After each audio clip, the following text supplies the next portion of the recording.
So a publisher provides client with the contract or the interface of the code over the network it wants to publish. So if I'm the publisher of a calculator functionality, I'll provide the client with the contract or with the interface of that functionality of that class to that I want to publish. Okay, so that is like one of the very basic concept in web services. Now, one major problem with this methodology is that what we have seen so far is that when I provide the client with an interface, what if my client is on some other language or some other platform? What if I'm creating my code in Java and my client uses .NET? So if I'm saying, for example, if I'm saying here this interface right over here, if I'm saying to my client, hey, this is my interface, you can access the functionality I'm providing via web services through this interface. So the client will be like, yeah, I don't know what this interface means because I'm using .NET. I have a different platform. So this is one of the major problem with this approach because it is largely dependent on the platform or the language dependent. So the solution to this problem is that a common mode of communication. So for that purpose, what we can do, instead of providing directly the interface, the Java interface to the client, we can provide the interface in some other sort of way to the client. And in this that communication, by the way, can either be JSON or an XML. So for this SOAP Jax-WS, XML is accepted as the standard language to be used as modem of communication. So now what will happen is that this web service call becomes something like this. So what is happening now is that we have this implementation class again. Sorry for not implementing the interface. It will be implements my WS. So yeah, so we have this implementation class and we have this method right over here which is returning WS101. We have an interface of this method. So instead of providing this interface directly to the client, what we did, we created an XML format of this interface my WS. So this XML format, XML is basically universal language, or most of the languages, or I'd say all the languages kind of understand XML or JSON. So this XML format is now provided to the client, and client reads this XML format, understand, okay, this is the interface of the web service I'm trying to access, and these are the methods available, these are the input parameters required for that method, this is the output type, all kinds of information will be available in this XML format, which would have been available in this interface itself. So this XML format is kind of a complete exact copy of this interface, but the only difference is that this is an XML, this is platform dependent. So this XML format of or the copy of this interface is also called WSDL. In short, it is also called WSDL. So we provide client with the WSDL file of our interface. Client now reads this WSDL and perform the whatever operation it wanted to perform.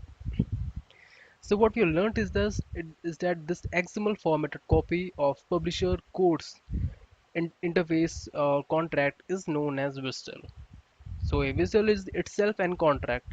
It itself is an interface open for clients to read, but in the standard XML format. Okay, so now from what we have learned from these diagrams, we can just break down the entire process in a couple of steps. Actually, total of 6 steps. So the first one would be the service or the class which we want to expose. In this case, for example, what we have taken is the calculator functionality. We will annotate it with the @web service to make it a web service. For any other language, not just Java, if you want to expose our class as a web service, we have to provide some annotation or some kind of methodology in other language maybe to make that class as a web service. Now the second process will be we as a publisher, I will generate the WSDL for that class. I have created my class. I have annotated it with the @web service to make it a web service officially. But now I need to create a WSDL because WSDL is a kind of a file, by the way. It's an XML format, what we have seen so far.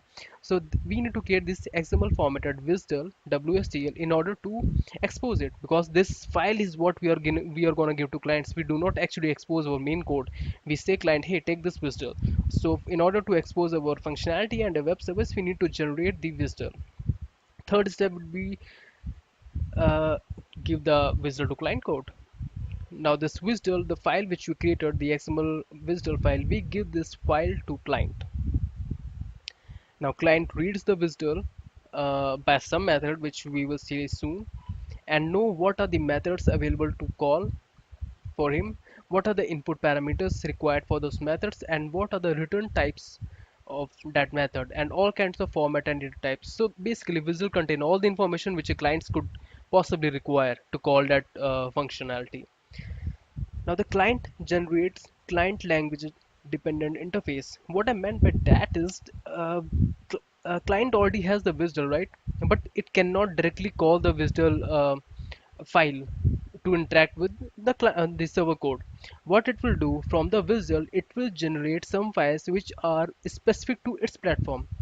For example, we had an interface in Java, right? So that interface was specific to Java programming. What if the client is using .NET? So Visual is kind of like a middleman. It is working as a middleman here. You have the Visual, you can create the interface in any possible language. The interface from Java has been converted to WSDL. Now WSDL can be used to create the same interface in Java, interface in .NET, interface in any XYZ, whatever language it is required.